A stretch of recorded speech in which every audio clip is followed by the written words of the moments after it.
కార్యక్రమాలు వీక్షిస్తున్నా అందరికీ ప్రభు పేరటి శుభములు తెలియజేస్తున్నాం. దేవుని వాక్యము ఇర్మీయా గ్రంథము 31వ అధ్యాయము 9వ వచనం చదువుతున్నాం. వారు ఏడ్చుచూ వచ్చిరి, వారు నన్ను ప్రార్థించగా నేను వారిని నడిపించదను. వారు తొట్టిల్లకుండా చక్కగా పోవు బాటను, నీళ్లు కాలవ ఎదుట వారిని నడిపింతును. ఇజ్రాయేలు యొక్క నేను తండ్రిని కానా ఎఫ్రాయిమునకు నా శ్రేష్ఠ కుమారుడు కాడా? నేను వారిని నడిపించను. ఇక్కడ ఇజ్రాయేలు గురించి వర్తమానము తెలియచేస్తూ, వారు నన్ను ప్రార్థించగా నేను వారిని నడిపించదను. చాలామంది అనుకుంటారు, మేము బాగానే నడుస్తున్నాం, బాగానే ఉన్నాం. లోకములో కాదు, లోక నడత కాదు, ఆత్మ సంబంధమైన నడిపింపు.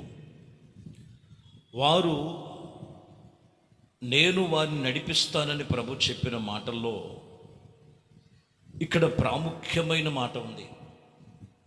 చాలామంది దేవుడితో తీర్మానం చేస్తారు, దేవునికి తగినట్లుగా నడుచుకోరు. అదే యెషయాలో చెప్తారు. యెషయా గ్రంథం 48వ అధ్యాయం 17వ వచనంలో, నీ విమోచకుడను ఇజ్రాయేలు యొక్క పరిశుద్ధుడైన దేవుడను యెహోవా ఇలాగూ సెలవిచ్చుచున్నాడు, నీకు ప్రయోజనము కలుగునట్లు నీవు నీ దేవుడైన యెహోవానగు నేను నీకు ఉపదేశము చేసి నీవు నడవలసిన త్రోవలో నేను నడిపిస్తాను. చూడండి, ఉపదేశము చేస్తాడు ఆయన, వారిని నడిపిస్తాడు. ఇక్కడ మీరు గమనించాలి, ఈ ఉపదేశం అంగీకరించాలి. చాలామంది వాక్యం వద్దు, ఆశీర్వాదాలు కావాలంతే. చాలామంది వాళ్ళ స్థితిని మార్చుకోరు. మేము నడవలసింది మేము చక్కగా నడుచుకోవాలయ్యా, మేము ఏది కావాలంటే అది మేము కావాల్సిందంతా కూడా సమకూర్చి జరిగిపోవాలి. రాత్రి ప్రార్థన చేస్తే ఉదయం మా కళ్ళ ముందు ఉండాలి. ఇది కానే కాదు. ముందు ఉపదేశముతో ప్రభు ఆయన మాట్లాడతారు. అప్పుడు దేవుడు నిన్ను ఉపదేశము చేసి నీవు నడవలసిన త్రోవలో ఆయన నిన్ను నడిపిస్తాడు. వారిని నడిపిస్తానని చెప్తున్నాను. నడిపించబడాలంటే ఇక్కడ చూడండి, అరణ్యములో మరి ఐగుప్తు దేశంలో వారిని నడిపించడానికి ఎవరిని పంపాడు ప్రభు? మీరు గమనిస్తే రాయబడిన మాటల్లో మీకా గ్రంథములో ఉంటుంది, 6వ అధ్యాయం 4వ వచనంలో, ఐగుప్తు దేశము నుండి నేను మిమ్మలను రప్పించి తిని, దాసీ గృహము నుండి మిమ్మల్ని విమోచించి తిని, మిమ్మల్ని నడిపించుటకు మోషే అహరోను మిరియాములను పంపించినట్లు రాయబడింది. మోషే అహరోను మిరియామును పంపించినట్లుగా రాయబడి ఉన్నది. మీరు గమనించాలి, ఇక్కడ ముగ్గురు కనబడుతున్నారు, మోషే, అహరోను, మిరియాము. ఈరోజు మనం నడిపించబడాలంటే తండ్రి యొక్కయు కుమారుని యొక్కయు పరిశుద్ధాత్మ నామములో ఆత్మ సంబంధముగా నీవు నడిపించబడాలి. చాలామంది జీవితంలో తండ్రి కావాలి, కుమారుడు వద్దు. కొంతమంది కుమారుడు కావాలి, తండ్రి వద్దు. కొంతమందికి పరిశుద్ధాత్మ వద్దు. త్రిత్తమైనటువంటి దేవుడు. మనము దాసీ గృహమైన ఐగుప్తిలో నుంచి దేవునితో చక్కగా నడిచే అనుభవంలో ఎవరికి కావాలంటే ముగ్గురు అనుభవాలు ఉన్నాయి అక్కడ. మోషే ఉన్నాడు, అహరోను ఉన్నారు, మిరియాము ఉన్నారు. ఈరోజు నీవు నడవలసిన మార్గములో ఎవరో ఏ రీతిగా నడుపుతున్నారు అనేది మీరు గమనించినట్లయితే, దేవునితో నువ్వు ఆత్మ సంబంధముగా నువ్వు నడవాలి. మొదటిగా తండ్రి, కుమార, పరిశుద్ధాత్మ త్రిత్తమైనటువంటి దేవునితో నీవు నడిపించబడాలి. First of all. రెండోది మీరు గమనించినట్లయితే, మొదటిగా వారు నడిచే వారిలో ఏముండాలి, ఏ నడత ఉండాలి? కీర్తన గ్రంథం 18వ అధ్యాయము 32వ వచనం, నాకు బలము ధరింప చేయువాడు ఆయనే, నన్ను యథార్థమైన మార్గములో నడిపించువాడు ఆయనే. చూడండి, యథార్థమైన మార్గములో నడవాలి. ముందు భక్తి జీవితంలో యథార్థత ఉండదు, ప్రార్థన జీవితంలో యథార్థత ఉండదు, లేకపోతే వారు నడుస్తున్నటువంటి నడతలో యథార్థత లేదు అని వాళ్ళ మనసుకు తెలుసు. యథార్థంగా నడవకపోతే అక్కడ హోలీ స్పిరిట్, దేవుని ఆత్మ పని చేయదు.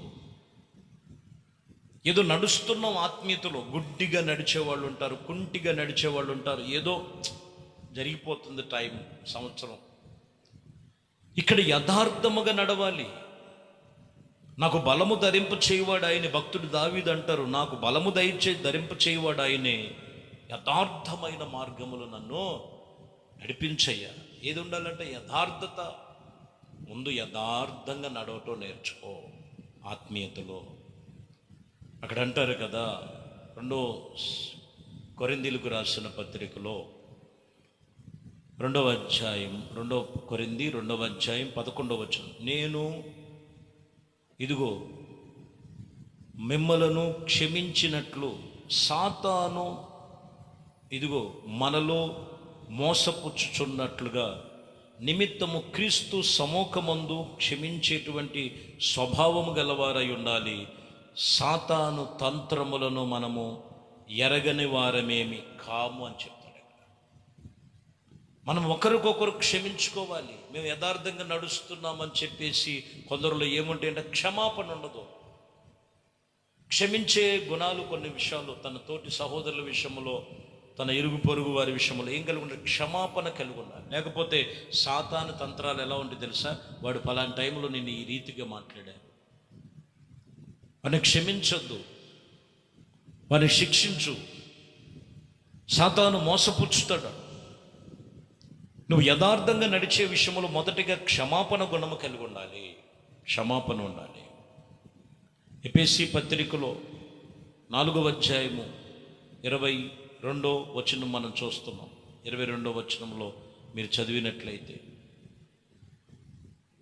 కావున మునపటి ప్రవర్తన విషయములో నేను మోసకారిని, దురాశల వలన చెడిపోయిన మీ ప్రాచీన స్వభావము వదులుకొని. ఏం వదలాలంట? మునపటి ప్రవర్తన. దేవుని సన్నిధికి రాక మునుపు, ప్రభు తెలియక మునుపు, ప్రభు సన్నిధిలో నువ్వు అనుభవించక మునుపు మోసాలు చేయొచ్చు, దగాలు చేయొచ్చు, లేకపోతే మత్తుకు బానిస అయిపోవచ్చు, నానా విధమైన స్థితిగతుల్లో పడిపోవచ్చు. యేసుక్రీస్తు నొద్దకు వచ్చిన తర్వాత నీ ప్రాచీన స్వభావం, దురాశ వలన చెడిపోయిన నీ ప్రాచీన స్వభావం వదులుకొని యథార్థంగా ఉండేవాడు చేసే పని ఇది. వదులుకొని మీరు దేవునితో నిబంధన కలిగినటువంటి అనుభవాలలో రావాలని వాక్యం ఇక్కడ హెచ్చరిక చేస్తుంది. కాబట్టి ప్రియమైన దేవుని బిడ్డలారా, మనము దేవుని సన్నిధిలో మనము నడిచిన అనుభవాలు ఏమై ఉన్నాయంటే మీరు గమనించాలి. తండ్రి, కుమార, పరిశుద్ధాత్మ త్రిత్తమైన దేవుని చేత నడిపించబడాలి. నువ్వు నడిచే ప్రతి ఒక్కరూ కూడా యథార్థంగా నడవాలి. లోక మర్యాదలు అనుసరించగా ప్రాచీన స్వభావం వదులుకొని దేవునితో నడుచుకోవాలి. అప్పుడు సర్వశక్తి కలిగిన ఆయన కృప మనందరికి తోడయుండి ఆయన కార్యములు సఫలపరిచి నిన్ను నడిపించగలిసిన, నీవు నడవలసిన త్రోవలలో దేవుడు నిన్ను నడిపించి ఆయన కృపలో నిన్ను స్థిరపరచబడును గాక. ఆమేన్. ప్రార్థన. పరిశుద్ధుడా, ప్రేమ కలిగిన తండ్రి, ఈ ఉదయకాలము మీ వాక్యములో ఇదిగోనైనా నేను వారిని నడిపిస్తాను.